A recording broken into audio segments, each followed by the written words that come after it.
Hello dear aspirants, આપ સર્વેનું અમારી YouTube channel game changing સાયકોલોજીમાં હાર્દિક સ્વાગત છે. આજના વિડીયોમાં આપણે પ્રોબેશન ઓફિસર, ચીફ ઓફિસર અને અન્ય કેટલીક સરકારી પરીક્ષાઓ માટે સમાજશાસ્ત્ર એટલે કે સોશિયોલોજી સબ્જેક્ટ અગત્યનો છે.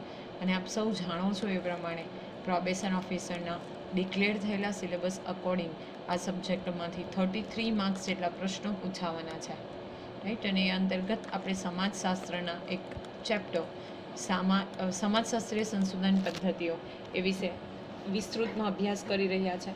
અગાઉના વિડીયોમાં આપણે સંશોધન એટલે શું, સંશોધનના સોપાનો અને સાથે સાથે સંશોધનના હેતુઓ એટલે કે જે ઉદ્દેશ્યો છે એ વિશેની ડિટેલમાં ચર્ચા કરી હતી.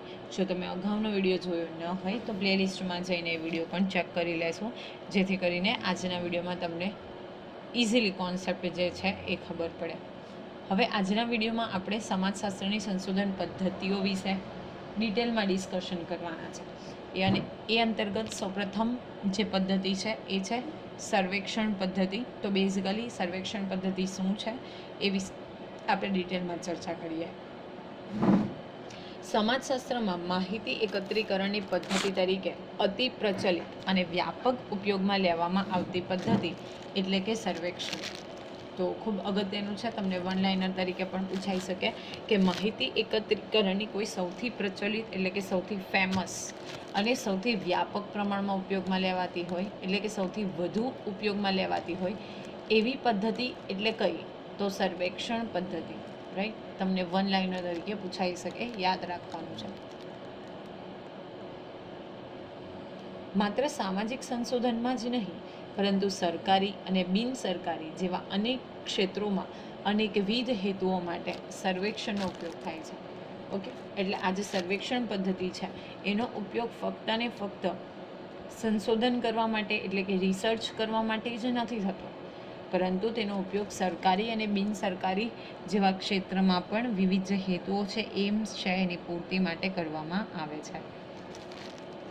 તમે પણ ક્યારેક આવા સર્વેક્ષણમાં જોડાયો હશો. ફોર એક્ઝામ્પલ, લોકોના વલણો એટલે કે એનું એટીટ્યૂડ, વર્તન, બિહેવિયર, માન્યતા એટલે કે એની બિલીફ, અભિપ્રાય એટલે કે પોઈન્ટ ઓફ વ્યૂ, અપેક્ષા, એસ્પિરેશન્સ, ઓકે, યા તો એક્સપેક્ટેશન્સ વગેરેના અભ્યાસમાં પદ્ધતિનો ઉપયોગ થાય છે.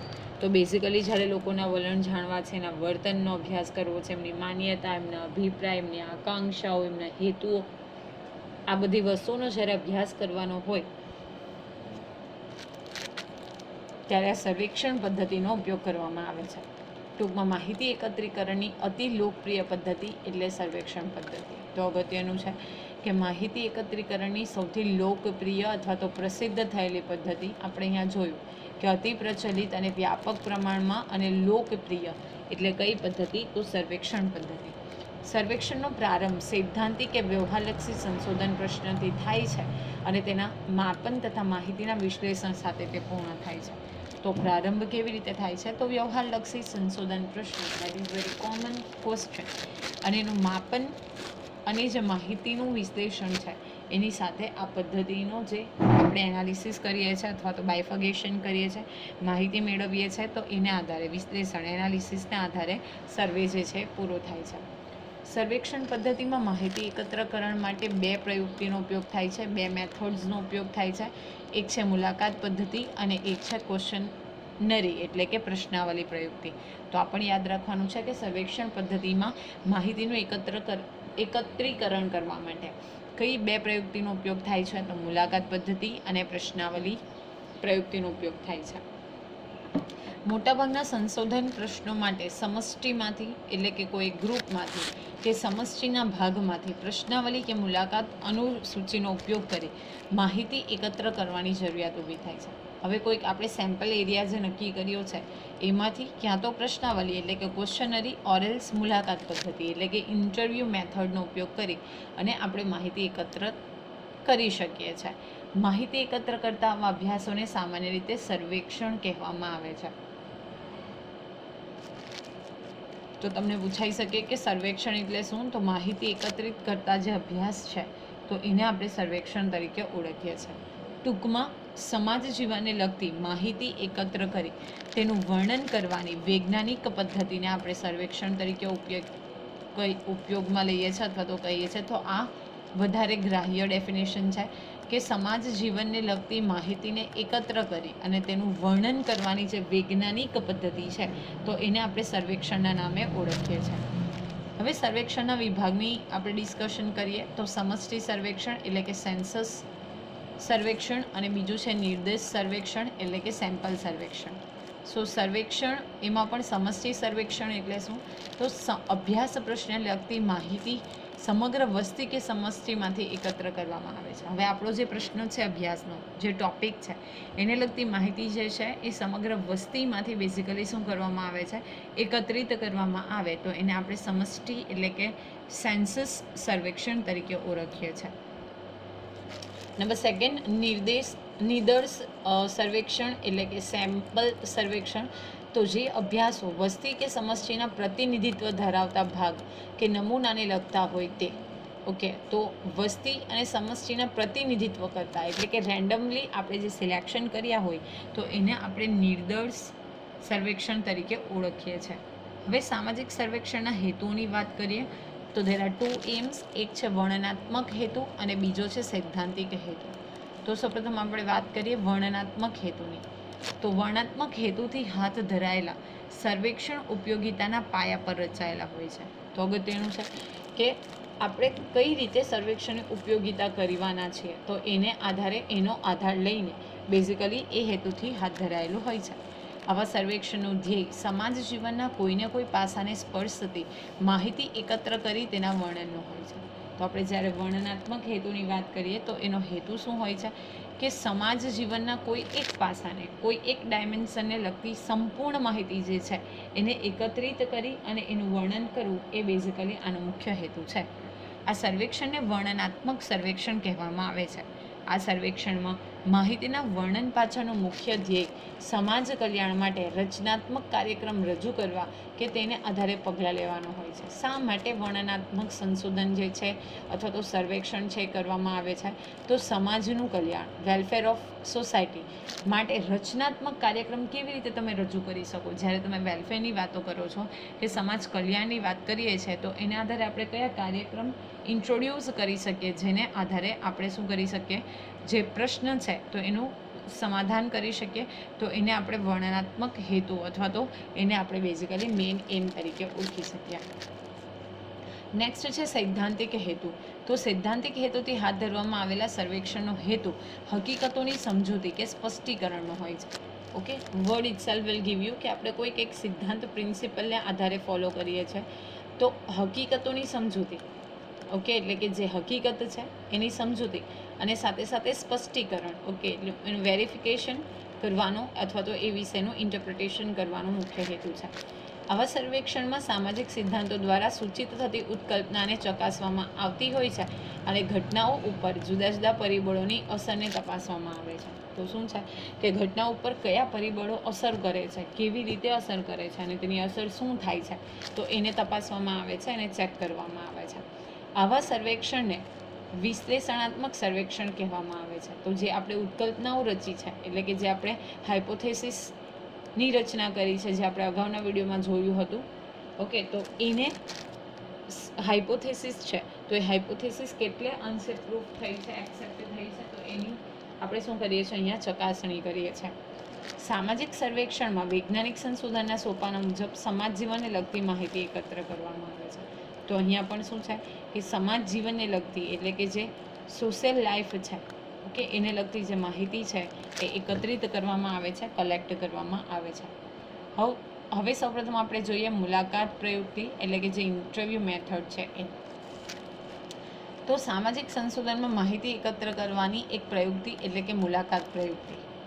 સામાજિક સંશોધનમાં સંશોધનના હેતુઓને ધ્યાનમાં રાખી જેનો અભ્યાસ કરવા માંગતા હોય તેવી વ્યક્તિઓને પ્રત્યક્ષ મળી પ્રશ્નો પૂછી માહિતી એકત્ર કરવાનો પ્રયાસ કરવામાં આવે છે. શું છે આપણા જે હેતુ છે સંશોધનના એટલે કે સંશોધક પોતાના જે સંશોધન કરવાના છે તો એ હેતુને ધ્યાનમાં રાખી અને જેનો અભ્યાસ કરવા માંગે છે. ફોર એક્ઝામ્પલ આપણે અગાઉ જોયું હતું કે ગુજરાતમાં સ્ત્રી અને પુરુષની જાતિ વચ્ચે જે તફાવત જોવા મળે છે તો એ આપણો વિષય છે. તો જે તે અભ્યાસનો વિષય છે તો એને અનુલક્ષી અને શું કરવામાં આવે છે? પ્રત્યક્ષ રીતે તો પ્રત્યક્ષ મતલબ ફેસ ટુ ફેસ, રૂબરૂ મુલાકાત. તો પ્રત્યક્ષ શબ્દ અહીંયા કીવર્ડ છે. એ પ્રશ્ન પૂછીને માહિતી એકત્ર કરવાનો પ્રયાસ કરવામાં આવે છે, તો એને આપણે મુલાકાત પદ્ધતિ તરીકે ઓળખીએ છીએ.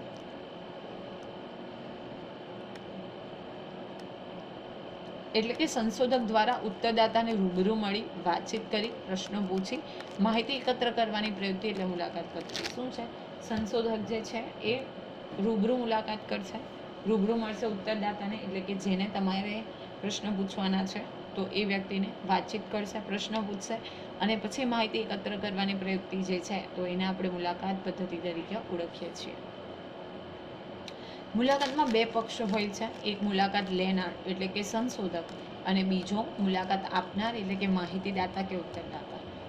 તો બે પક્ષો હોય છે, એક મુલાકાત લેનાર કે જે રિસર્ચર છે એટલે કે સંશોધક છે, અને બીજી વ્યક્તિ મુલાકાત આપનાર એટલે કે જે આન્સર આપશે, રાઈટ, એટલે કે જે માહિતીદાતા છે, ઉત્તરદાતા છે, આપણા જે પ્રશ્ન છે તો એનો જવાબ આપશે. ફોર એક્ઝામ્પલ, હું રિસર્ચ કરું છું અને હું તમને પ્રશ્ન પૂછું તો હું મુલાકાત લેનાર ગણાઈશ અને તમે પ્રશ્નનો જવાબ આપો છો એટલે કે તમે ઉત્તરદાતા અથવા માહિતીદાતા ગણાશો.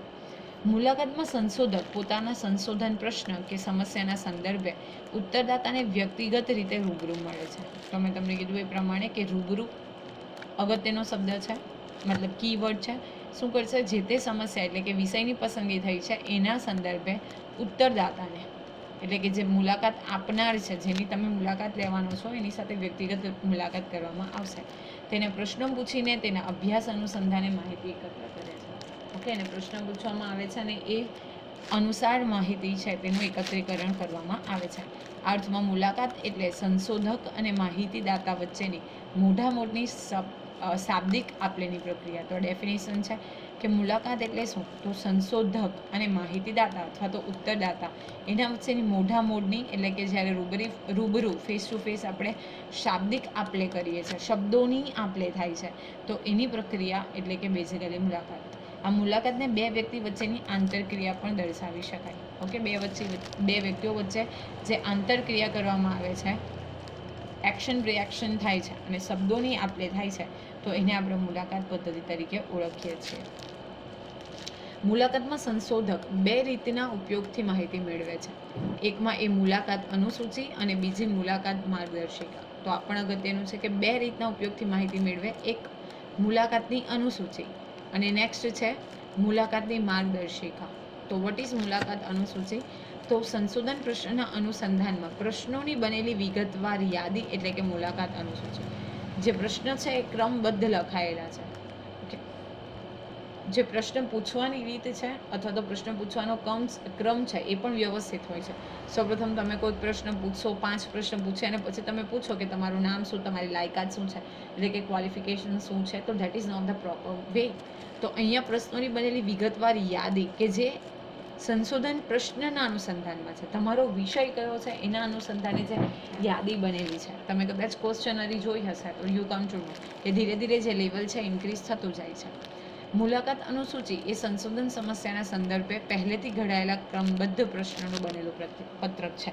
તો તમે બેઝિકલી પહેલાંથી પ્રી પ્લાન્ડ કરેલા છે ક્વેશ્ચન્સ અને એને ગોઠવેલા છે, એનું એક પત્રક છે જેને આપણે મુલાકાત અનુસૂચિ તરીકે ઓળખીએ છીએ. સંશોધક ઉત્તરદાતાની મુલાકાત લે ત્યારે પ્રશ્ન ઉત્તરદાતાને રૂબરૂ ક્રમબદ્ધ પ્રશ્નો પૂછે છે અને ઉત્તરદાતા જે પ્રશ્ન આપે છે તેને માહિતી પત્રકમાં નોંધે છે. હવે જે ક્રમથી આપણે મુલાકાતની અનુસૂચિ તૈયાર કરી છે એ ક્રમ અનુસાર શું કરશે?